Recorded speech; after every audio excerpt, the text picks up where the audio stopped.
What's up, everybody? I'm Justin Maytack. Here's my sister, Melissa Macack. Hey, everybody. And we are Room 51, where we talk all things board gaming. And today we're doing I guess this doesn't fit into any of our normal segments, right? Nope, this All right. is holiday guide series, Yeah, I guess. we're doing the holiday gift guide, I guess, where what we're really doing is we're taking common hobbies or interests and like types of people and some games to get for those types of people, if somebody has those interests and you want to get them a game, this might be a game that will match up with that interest, kind of thing, Yeah, right? dope. Let's do it. We each came up with our own 5 things. It sounds like we might have been a bit different on how we went about it. I went pretty like this is a hobby or interest. Like I it's not like a conceptual thing really, and it's the games that match up with it are very obvious on how they match up with it. I Got think. it. Yeah, mine are. It's kind of like personality traits slash like what you're interested in. Right. That's what I don't know. All That's right. what I did. But I've labeled everything. Also, my top 5 list. It's in no particular order. Yeah, that's what I was even gonna really call the top 5. Yeah. It's more like these are 5 hobbies and games that match up because it's not in a number one like that. Right, like this is the number one hobby, and here's the number one game for that number one Exactly. hobby. Yeah. I didn't These go are for just that at 5 all. hobby or interests that came to mind. I'm gonna start it off, Yeah, I was in. Yeah. and just I think you're gonna kill me a little bit because my top 5 is actually kind of a top 10. But I thought we were doing this multiple times. Yes, but here's what I did. You have multiple games for a single hobby. Yes, I did I did one the for same thing. awesome. Okay, yes, because I did one for non-gamers and then one for gamers. Because I don't know who you gift in these games to. I don't know if they're into Right. gaming. Um, but yeah, so here's what I did. So here's my number, I guess 5. I started off with history buffs, so people who are into history. And my game for non-gamers is Memoir 44.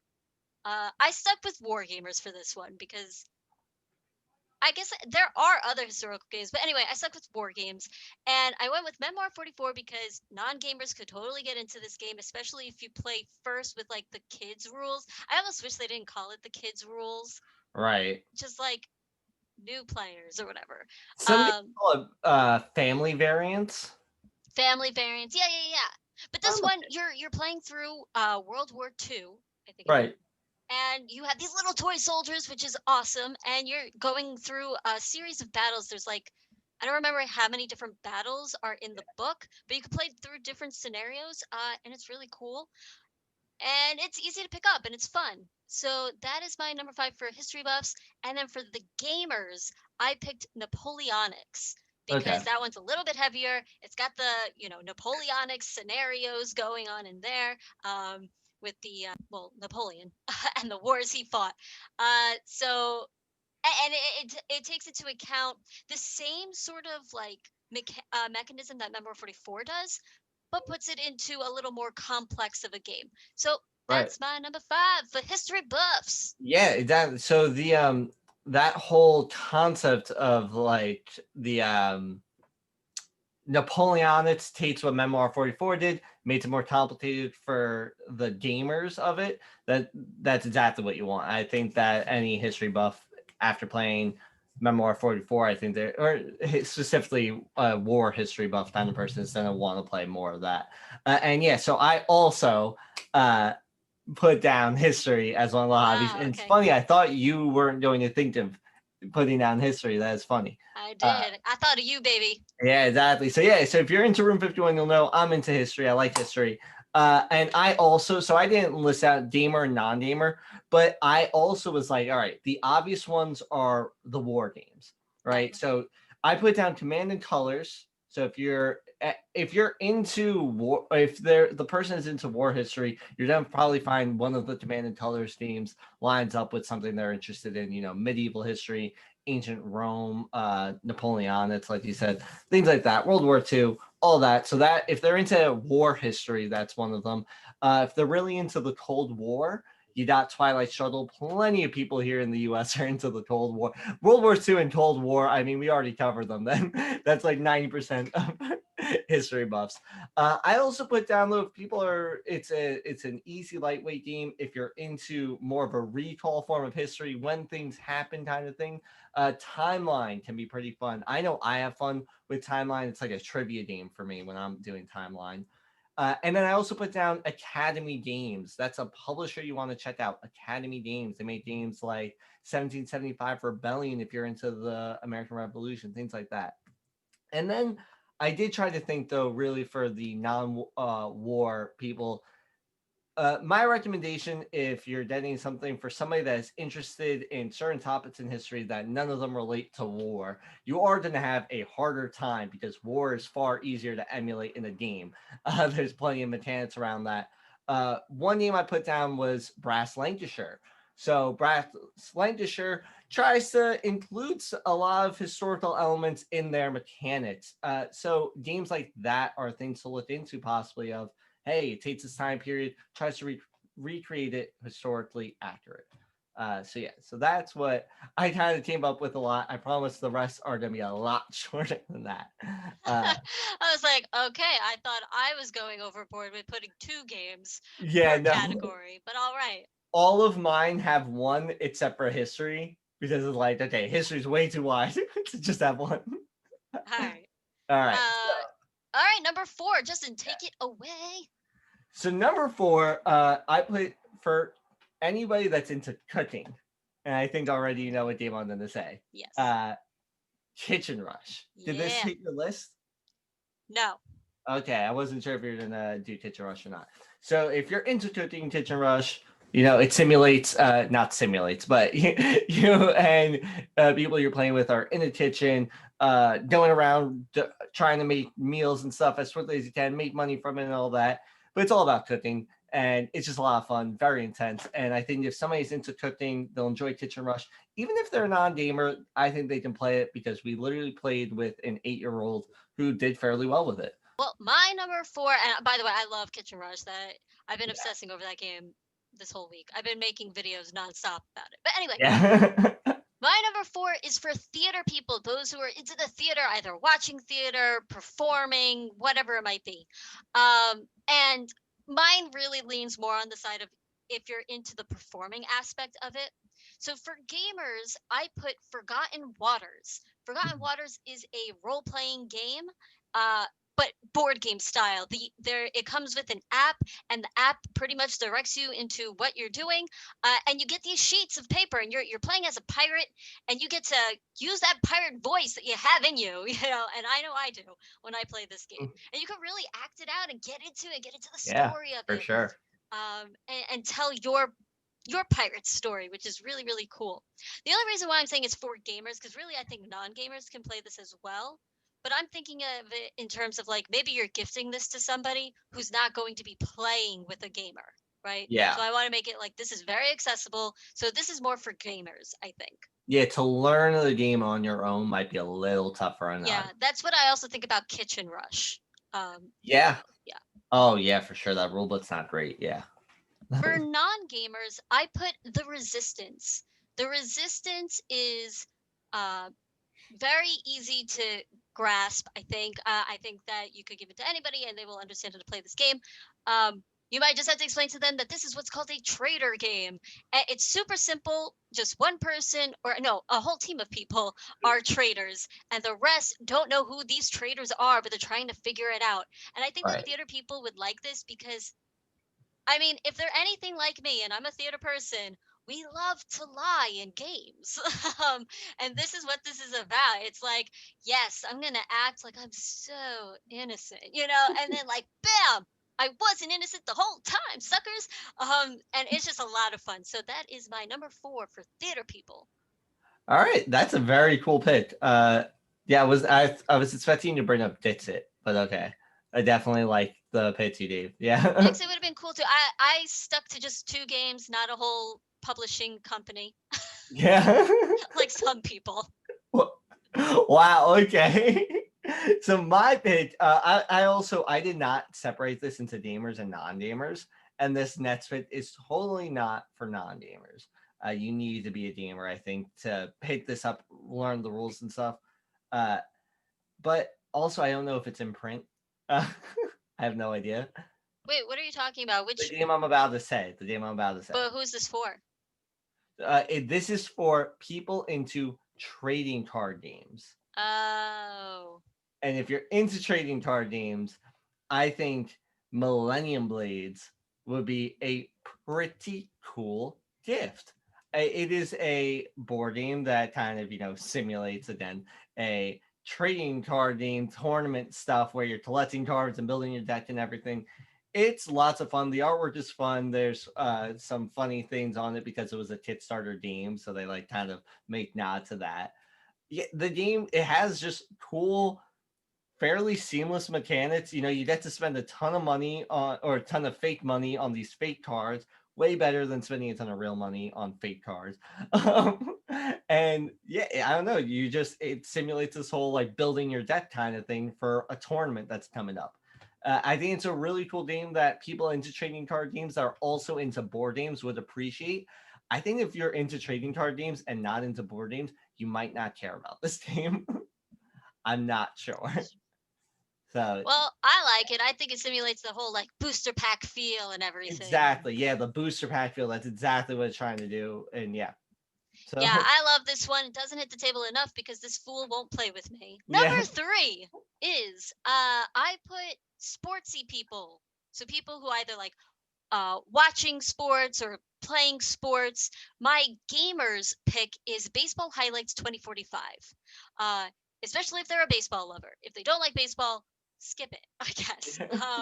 But this one, uh, it's a deck builder, which I personally love, and it has it where it's like set into the future, 2045, so far into the future.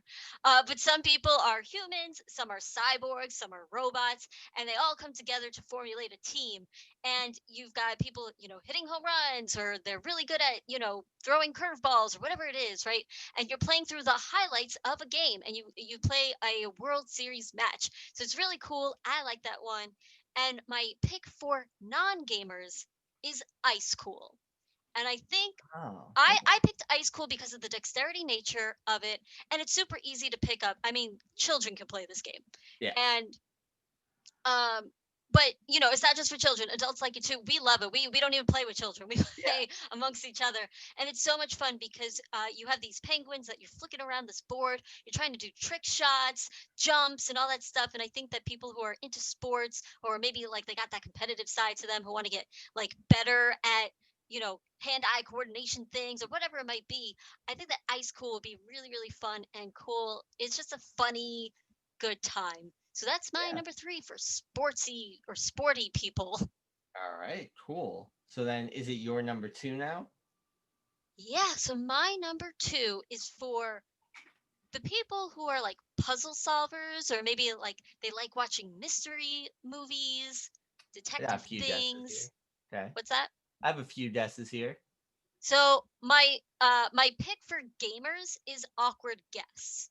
Okay. Awkward Guess is like Clue, but so much better. Right.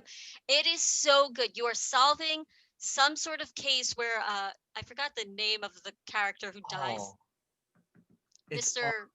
What? it's on the box. It's on the box. But anyway, so somebody dies and you have to figure out who done it, with what was their motive, all these sort of things. And you have these cards that are going around and you're trying to figure, oh okay, so it wasn't this. Oh, these people are saying this, but what if they're lying? Like so Yeah. some of the information could be false information that you're getting. Exactly. Which is Yeah. cool. And you're also trading information with players and you have an incentive to. Yeah.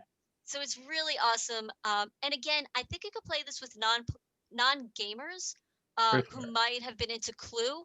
But again, I think that if you're only giving it to a person and you don't have a gamer in the mix, this is not really for non-gamers then. Really? It's too much. I I think it's too don't know about much. I think so. that. We recommended it to Matt. Fenicky? Yeah. That's okay. I mean, I wouldn't say it to everybody, like, proceed with caution.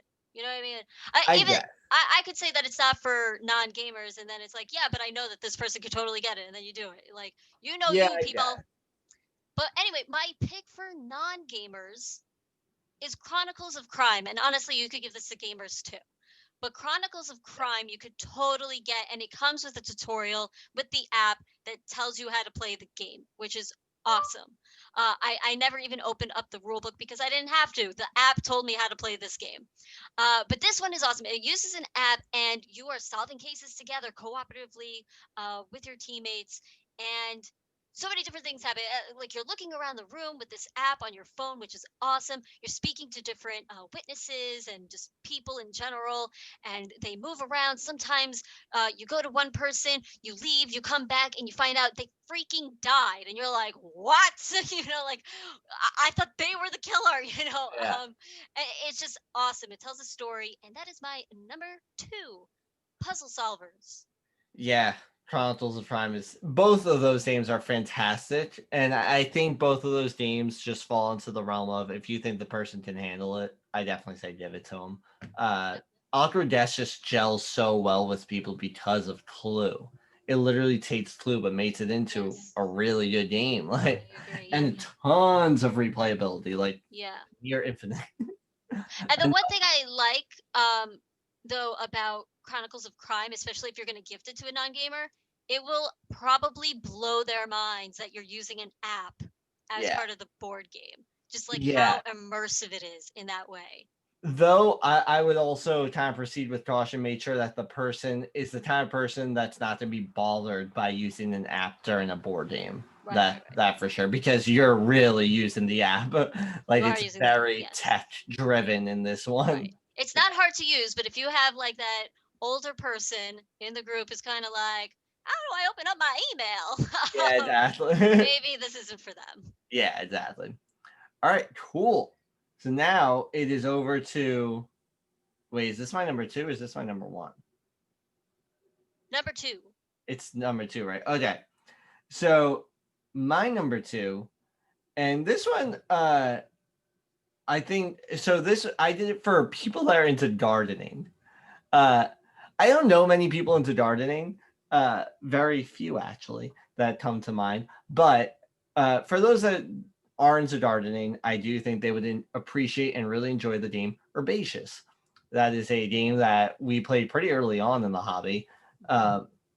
Sabrina got it, and we used to actually play that a decent amount. We did. It's a fun game. It's set collection, right? Yeah. Hmm. All right, I want to make sure that I remembered it correctly. See, it's a set collection game where you're collecting like these different herbs, like sage, lavender, all that. The artwork is beautiful, Yeah, it and is. it's all about potting your plants and stuff, and it's that collection. You're picking your cards right and everything. Then there's a community garden.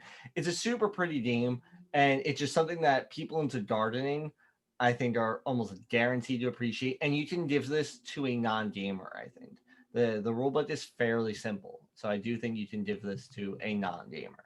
So yeah, Yeah, and a I think you gamer could. will appreciate it. And it has a solo mode. And it has a solo mode. All right. If you're into beat your own high score sort of things. Yeah, that one's a beat your own high score for sure. All right, though. So my number one is for people like me that are into racing.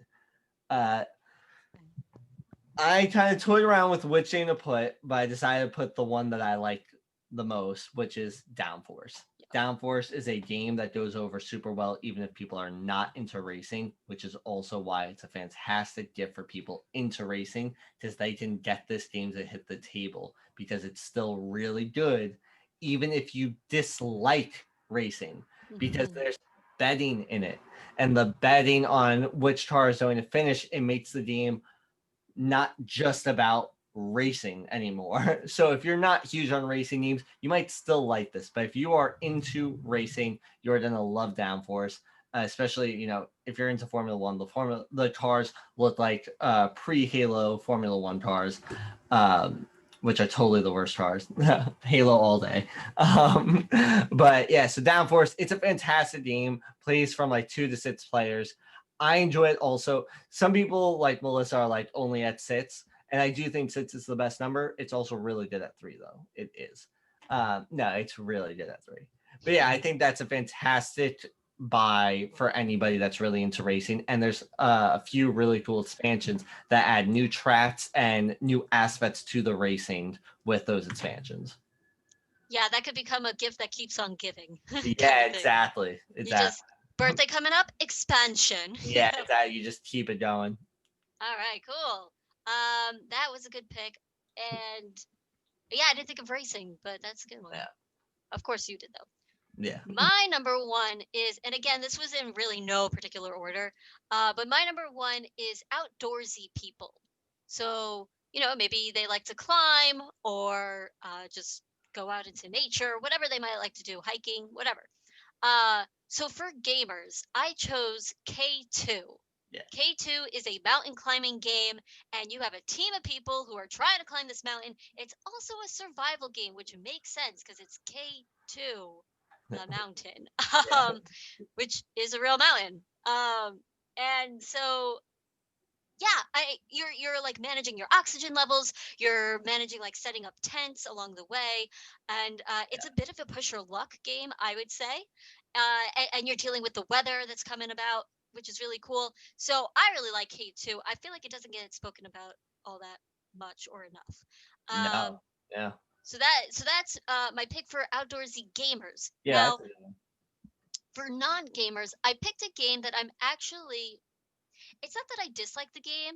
I think it's a good game. It's a fine game, and a lot of people really like it. I just don't see myself ever saying like, yeah, I really want to play this game. But a lot of people are like that, and so my pick is Parks. Yeah. Parks are going around. I do like the one mechanism of like, oh, whoever is in, uh, who's later along, who's pretty much the slowest person along the track gets to go first. Then Right. and if you're moving along quickly, that means you might be last to take your turn. I Yeah. really like that mechanism that you find in a lot of games. But parks, you're trying to travel to all sorts of different national parks. Am I right about that? Yeah. The That artwork is well, very yeah. nice in this Yeah. game. It looks pretty realistic, but not too realistic. Yeah. And yeah, I don't know. So it's this really charming game, and I think non-gamers could totally get into it. Even just like the look of the table presence of this game is really phenomenal. And yeah, so I would say that is my number one for outdoorsy people. Yeah, I think both themes are really good for outdoorsy people. Yeah, no complaints there. I like parts, I think, more than you. I enjoy that game. Yeah, It is one though that I'm not like often reaching for. yeah. I wasn't super enamored by the game, but I know that a lot of people really love this game. Yeah, So I felt like if you're into the outdoorsy thing and you're a non-gamer, you could try parks, yeah, and it would certainly be new. Like a lot of those concepts are probably going to be new for a non-gamer. yeah, They absolutely. weren't new for me per se, which is fine. But yeah, that was just my take. I know I'm not selling it, but it's No, a you're good not game. very It's enthusiastic definitely about a that good pick. game, just not entirely for me. Right. All right. Well, thank you so much for watching and or listening. This has been Road 51. We'll catch you next time.